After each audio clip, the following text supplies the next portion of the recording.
Après avoir planté le décor spatial avec la carte de la libération du territoire français de métropole, puis temporel avec les 6 dates clés et les 4 personnages, acteurs historiques majeurs de la séquence, place aujourd'hui, comme d'habitude, à notre histoire des arts et nous allons étudier ensemble une œuvre qui va nous permettre de célébrer le retour de la République et qui s'intitule Libération. Grand C. Célébrer le retour de la République et en quoi l'œuvre que nous allons découvrir dans quelques instants est-elle révélatrice des espoirs fondés sur le rétablissement de la République en France à la Libération.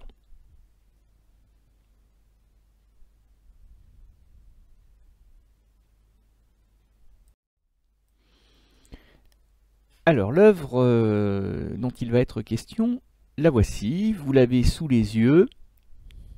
Peut-être avez-vous déjà eu l'occasion de l'apercevoir parce qu'elle n'est pas si méconnue que cela, même si, et j'en suis désolé pour vous, vous allez être déçus, elle n'a pas eu les honneurs d'une vidéo d'Ardard.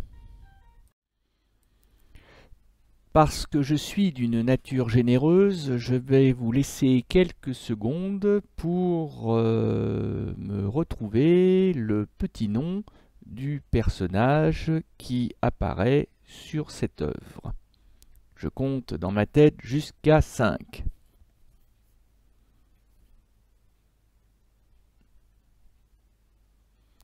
Eh bien oui, normalement, vous l'avez reconnu, nous avons affaire à Marianne, reconnaissable en particulier à son célèbre bonnet phrygien.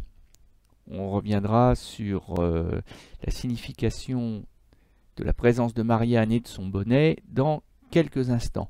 Vous aurez noté au passage sur cette œuvre finalement très sobre, très dépouillée, très simple, vous aurez noté la signature ainsi que la date de l'œuvre en haut à droite.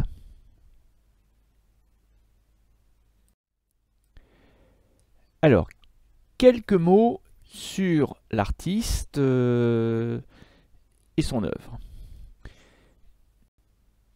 Paul Colin est un affichiste et un décorateur célèbre. Il a laissé une œuvre très importante, donc c'est quelqu'un qui s'est fait connaître essentiellement par des dessins d'affiches, à une époque où la publicité à la télévision ou sur internet n'existait pas, et où la photographie était relativement peu employée, parce qu'en noir et blanc, eh bien, les affiches en couleur étaient très prisées du public, très appréciées, et donc des artistes comme Paul Colin ont bâti l'essentiel de leur carrière dessus.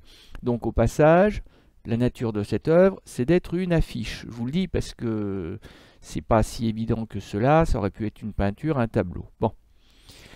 Alors, en fait, Paul Colin s'est fait surtout connaître pour une affiche très célèbre que vous avez en haut à droite de la diapo, qui aujourd'hui lui vaudrait certainement d'être traîné devant les tribunaux par la Ligue des droits de l'homme, par les mouvements contre le racisme, parce qu'effectivement les traits caricaturaux des musiciens noirs pourraient être peu appréciés de nos jours. On pourrait considérer que cette affiche est raciste, mais il faut replacer les choses dans leur contexte. Nous sommes dans les années 1920-1930, 1925 pour l'affiche de la Revue Nègre. Et à l'époque, j'allais dire, ça passait très bien dans la mentalité, bon, qui était peut-être effectivement raciste, certainement. Mais cette affiche n'a pas du tout choqué, et d'ailleurs elle n'était pas destinée à se moquer des Noirs, véritablement, elle était au contraire destinée à vanter les mérites d'une revue de music hall très exotique et qui s'intitulait La Revue Nègre, avec comme danseuse une débutante qui allait faire une grande carrière, Joséphine Baker. Alors, il y a deux choses à savoir en ce qui concerne Paul Colin et qui peuvent permettre de mieux comprendre l'affiche Libération qui est le sujet de notre étude. La première chose, c'est que Paul Colin était chrétien, catholique, et que sa foi chrétienne apparaît régulièrement dans ses œuvres. On aura l'occasion d'y revenir tout à l'heure. La deuxième chose, sur le plan politique, c'est que Paul Colin a fait son devoir d'artiste mobilisé au service de la patrie, notamment en 1940, et sur la gauche, la partie gauche de la diapositive, vous apercevez une affiche extrêmement célèbre invitant les Français à ne pas se montrer trop bavards pour que des secrets ne puissent pas être transmis à l'ennemi, les murs ont des oreilles, mais que après la défaite de 1940, Paul Colin a refusé de mettre son talent au service du régime de Vichy, au service du maréchal Pétain, et il s'est donc mis en retraite jusqu'à Libération. Alors, on va faire comme d'habitude. Dans un premier temps, je vous rappelle, en histoire des arts, on commence toujours par dresser la fiche d'identité, par identifier l'objet d'art, l'artefact, l'objet artistique que nous avons sous les yeux. Donc, entre ce que je viens de vous dire et les informations qui apparaissent à l'écran, vous devriez pouvoir, je pense, sans trop de difficulté, remplir le tableau qui apparaît à l'écran. Il ne manquera, je pense, que les dimensions. Donc, je vous invite à mettre sur pause le temps de faire l'exercice. Et avant de passer, bien sûr, au corrigé.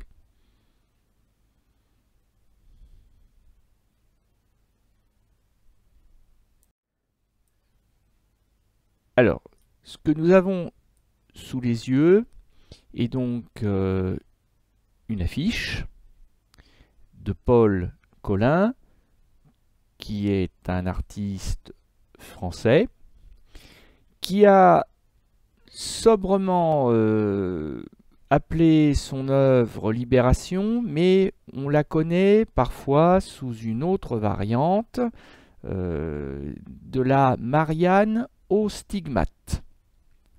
J'expliquerai la signification de ce nom dans quelques instants. C'est une affiche qui date de 1944, mais c'est un peu vague 1944. Heureusement, l'artiste lui-même nous aide puisqu'il l'a datée. Alors on pourrait croire qu'il a écrit 19, mais en réalité c'est un 7, le 17 août 1944. Et c'est important de savoir qu'on est le 17 août 1944 parce qu'on est donc à peu près un gros mois après, 2 gros mois après le début du débarquement en Normandie, le D-Day, le 6 juin 1944.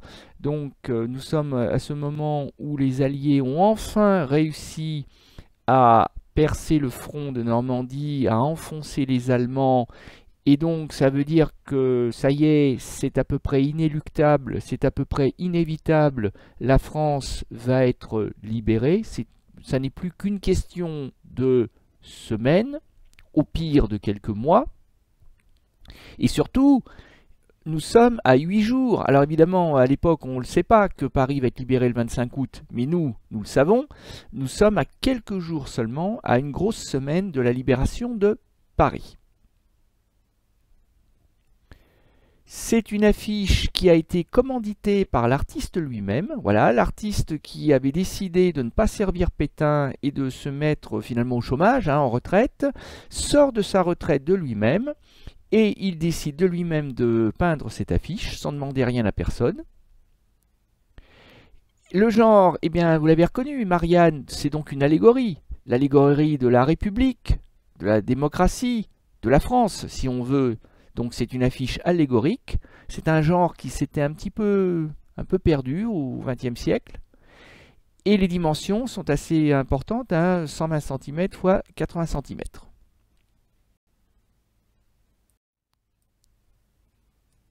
Alors, maintenant que nous avons identifié, dressé la fiche d'identité de l'œuvre, nous allons maintenant pouvoir entrer dans l'étude de l'analyse. Donc, nous allons commencer par décrire la fiche, et puis nous allons essayer, à travers la description, de l'interpréter. Quels sont les messages que Paul Colin veut nous transmettre?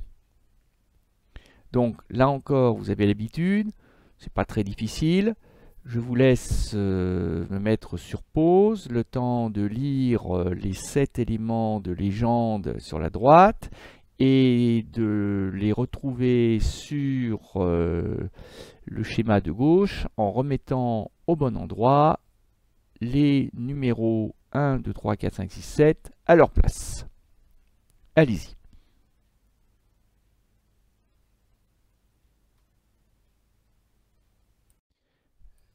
Dans un premier temps, vous vous êtes peut-être dit « Ah, il y a un problème, il y a 7 éléments de légende et il y a 8 cases vierges. » Mais si vous avez fait l'exercice, vous avez dû vous rendre compte qu'en fait c'était un faux problème et qu'en réalité il y avait un doublon. Et oui, il y avait un numéro qu'il fallait marquer 2 fois.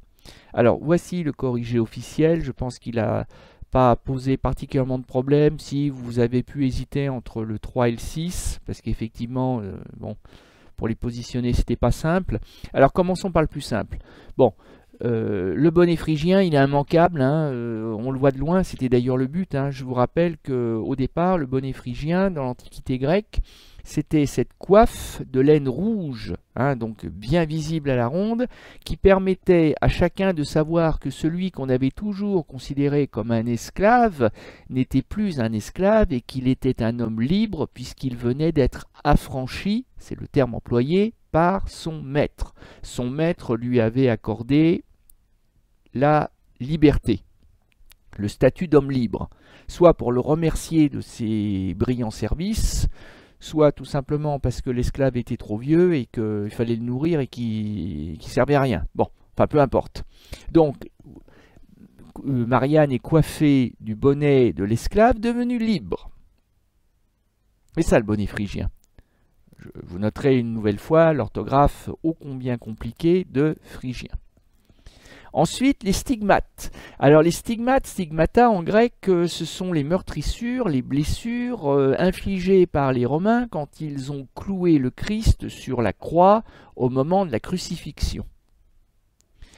Donc, si vous regardez bien, sur la paume de la main droite et sur le dos de la main gauche, Marianne porte des stigmates, des écorchures, ce qui est une manière de l'associer au Christ. Et oui, je vous l'ai dit, Paul Colin est un artiste chrétien et son œuvre est imprégnée, pas toutes ses œuvres, mais souvent ses œuvres sont imprégnées d'une dimension chrétienne. Et elle apparaît ici une première fois, à travers les stigmates. Nous avons le Christ, enfin un Christ féminin devant nous. Ensuite, alors ça c'est le trait de génie de l'artiste. Parce que j'ai vu une première version de la peinture de Colin sans le trait vertical bleu. Eh bien, ça change tout. Ça change tout parce que d'abord, ça fait une œuvre beaucoup plus plate, il y a beaucoup moins de profondeur, c'est un peu terne, c'est moins intéressant. Et puis surtout, c'est que ce trait vertical bleu qui a le, comment dirais-je, la bonne idée de donner de la profondeur, du relief à cette affiche, surtout c'est que ce trait vertical bleu, il a plusieurs significations. On peut y voir d'abord une croix. Et oui, vous allez le comprendre avec la diapo suivante. je viens de vous le dire, Collin est un artiste chrétien. Eh bien, il a représenté la croix chrétienne. C'est pas uniquement un trait vertical, c'est la croix du Christ. Surtout, ça évoque aussi comme l'entrebâillement d'une porte, d'un tombeau. Et bien de la même manière que 3 jours après avoir été crucifié et être mort sur la croix, le Christ ressuscite, ouvre la porte du tombeau et s'en va. Eh bien, Marianne sort du tombeau dans lequel le régime de Vichy et l'occupation nazie l'avaient enfermée depuis juillet 1940. C'est un peu, c'est pas Walking Dead, hein, c'est pas un zombie, mais c'est une survivante que l'on croyait morte qui sort du tombeau. Et on peut voir dans ce trait vertical l'embrasure du tombeau dont elle vient de sortir. Et puis ça peut aussi évoquer, enfin moi ça me l'évoque, alors peut-être que j'ai tort, mais tant pis, je vous le dis quand même, ça évoque aussi éventuellement le poteau d'exécution auquel les nazis attachaient les résistants qu'ils voulaient fusiller. Parce que Marianne, elle a peut-être survécu, mais elle n'est pas en très bon état.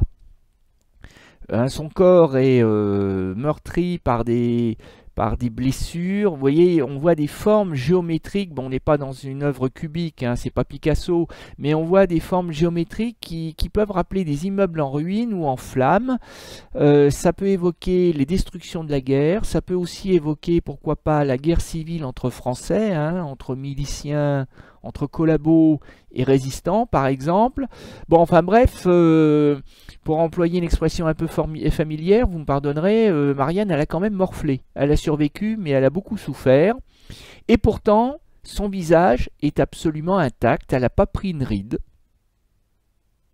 Son visage exprime la douceur, la sérénité. Vous voyez, il y a vraiment un contraste entre le corps et le visage. On a l'impression que les deux ne vont pas ensemble.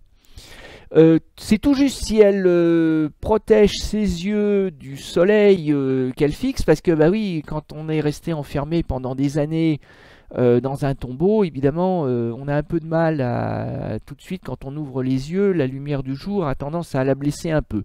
Mais voilà, c'est tout. C'est tout. Et alors vous avez ce regard confiant que Marianne tourne vers l'avenir, c'est-à-dire que, un peu comme la liberté de Delacroix, elle ne vous fixe pas, vous et moi qui sommes le public, elle regarde un peu sur le côté, par derrière, elle voit plus loin que nous en fait. Voilà, elle fixe l'horizon parce qu'elle a un avenir, et ben oui, elle a survécu, et cet avenir c'est... la victoire, c'est la libération, c'est la 4e République. Et enfin, ce bleu très très délavé, très uniforme, bah, ça évoque un ciel sans nuages, hein, c'est-à-dire, voilà, le plus dur est passé, et maintenant, l'avenir appartient à Marianne.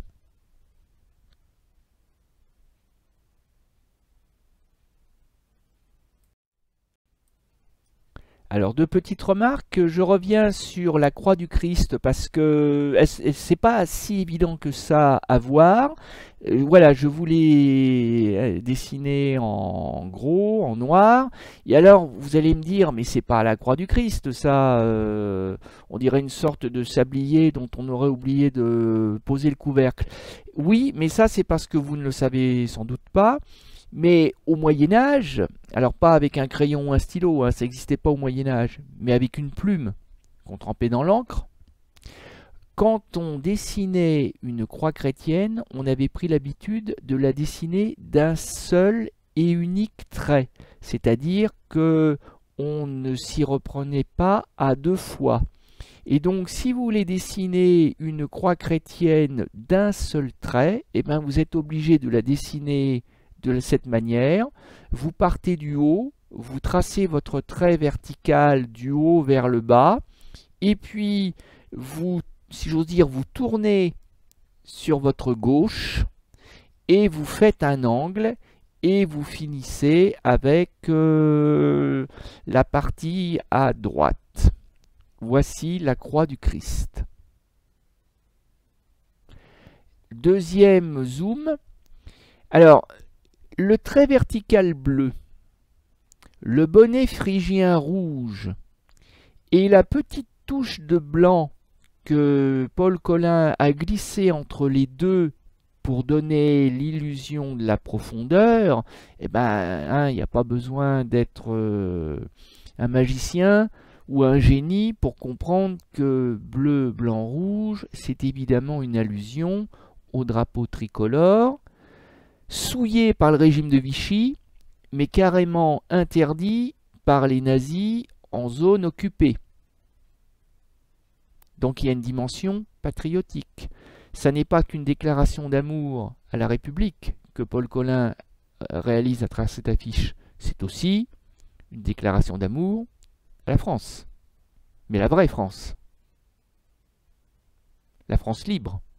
Celle du général de Gaulle, la France combattante, pas celle de Pétain.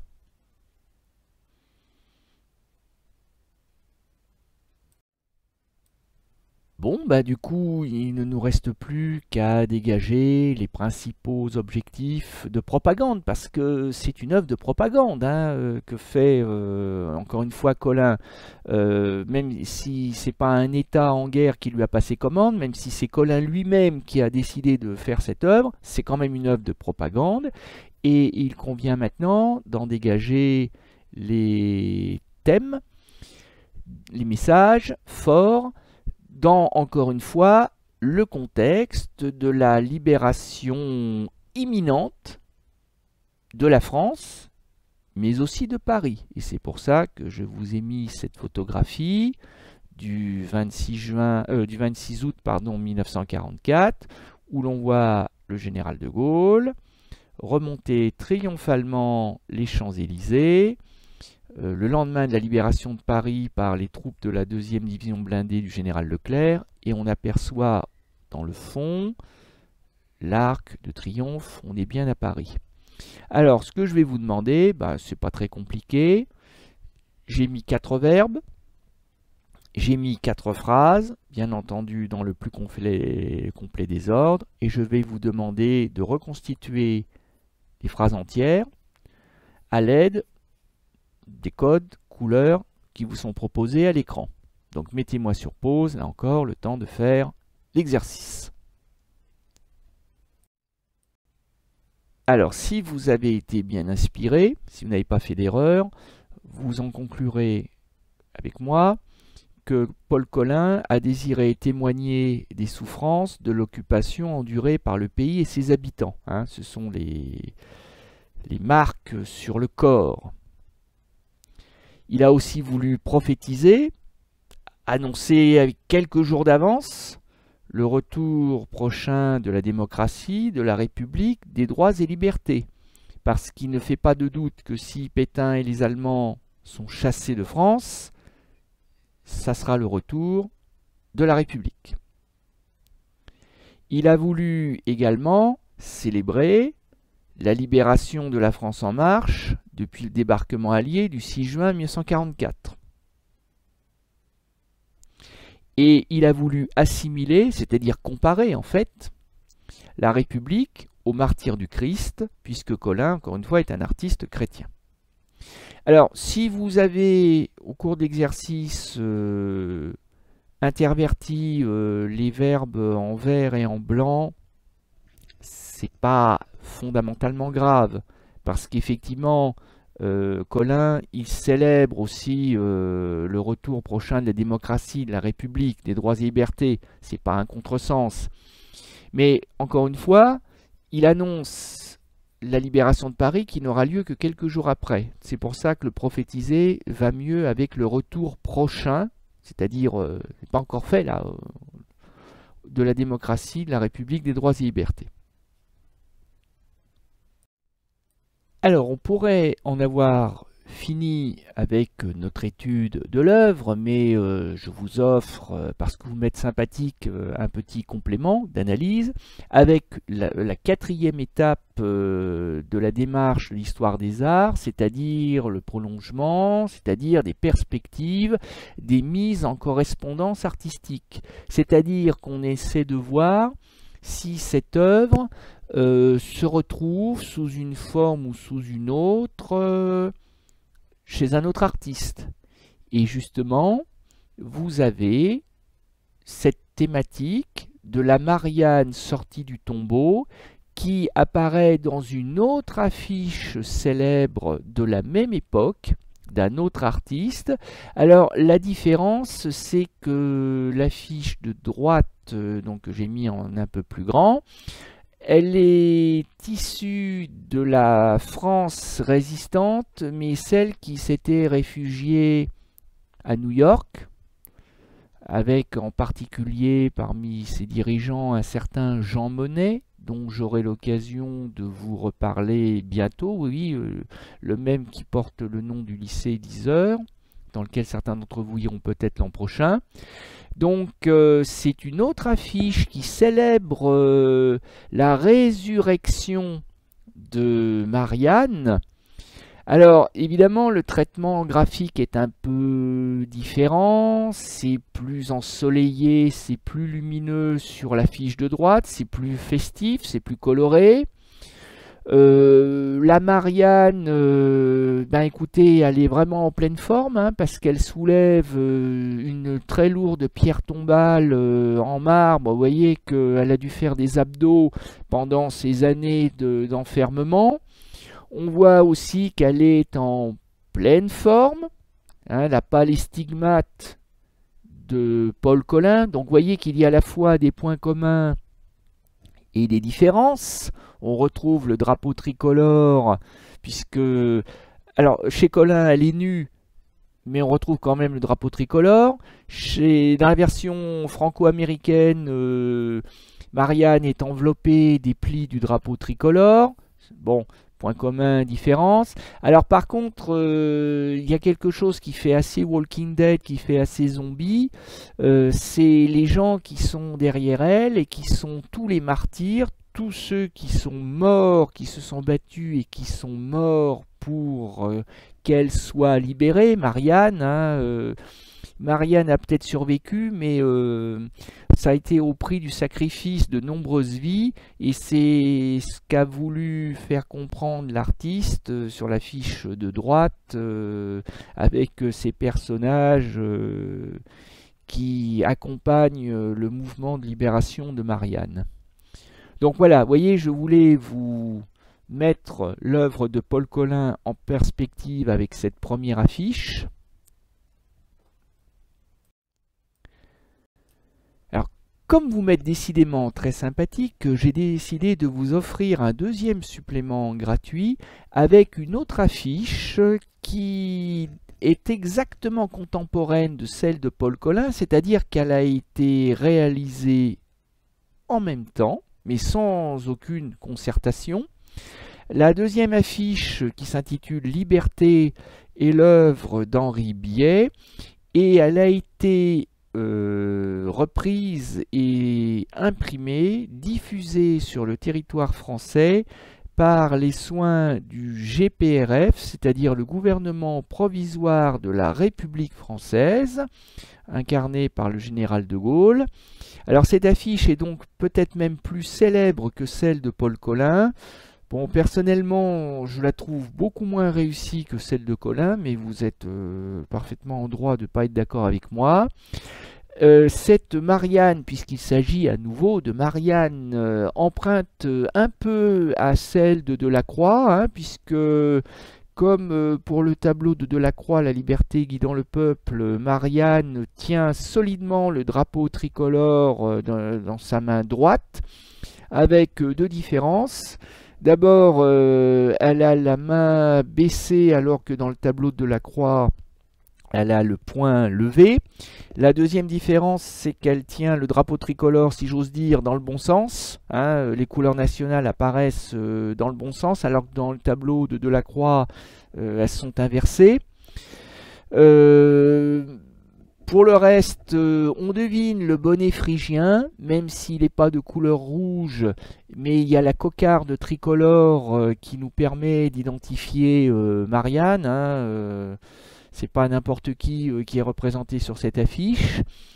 Et alors on retrouve une thématique assez banale, assez classique. On voit Marianne qui est en train de piétiner, qui est en train d'écraser une croix gammée, une svastika, ce qui est une manière de signifier que les Français vont chasser les nazis, vont prendre la revanche de la défaite de 1940 et vont contribuer à détruire le nazisme. Donc vous voyez, 3 affiches en même temps, représentant 3 fois Marianne, 3 fois la République, dont 2 fois en train de sortir du tombeau. Une République finalement survivante, une République en pleine résurrection. Eh bien, c'est trop beau pour être une simple coïncidence. C'est tout simplement parce qu'encore une fois, libération rime avec retour de la République, refondation de la République. Voilà, et bien écoutez, j'en ai fini pour aujourd'hui avec notre œuvre d'histoire des arts. J'espère que la séance vous aura intéressé et je vous dis à bientôt pour de nouvelles aventures refondatrices de la République. À bientôt. Un ultime mot tout de même concernant Libération de Paul Colin. Vous aurez évidemment remarqué la parenté, la gémellité entre la Marianne de Paul Colin et sa sœur jumelle. Je parle de gémellité, sa sœur jumelle qui n'est autre que la liberté guidant le peuple de Delacroix. Tableau que vous avez étudié en classe de 4e dans le cadre de la séquence de MC sur les libertés et les droits du citoyen. Et effectivement, même s'il y a plus d'un siècle qui sépare les 2 œuvres, c'est la même femme. Parce que, bon d'accord, à l'époque de Delacroix, la France n'est pas encore une république, mais tout de même, les Parisiens qui se battent sur les barricades de 1830 espèrent bien rétablir la République, même si ça sera peine perdue et qu'il faudra attendre 1848. Mais ce sont des républicains qui se battent sur les barricades. D'autre part, même si elle ne s'appelle pas Marianne, elle évoque la liberté. Et la liberté, c'est quand même une des valeurs cardinales, une des valeurs fondatrices de la République. Et puis, Marianne, c'est la France. La République, c'est la France. Et dans le tableau de Delacroix, c'est la raison pour laquelle elle tient fièrement au-dessus de sa tête le drapeau tricolore, symbole national. Donc en fait, la Marianne de Paul Colin n'est autre que la liberté guidant le peuple de Delacroix. Et le message est le même. La République, la liberté se méritent. Il faut se battre pour les rétablir, ou mieux encore, les conserver. Voilà, je vous laisse méditer sur cette réflexion à portée quasi philosophique, et je vous dis à bientôt pour de nouvelles aventures historiques. Bonne journée.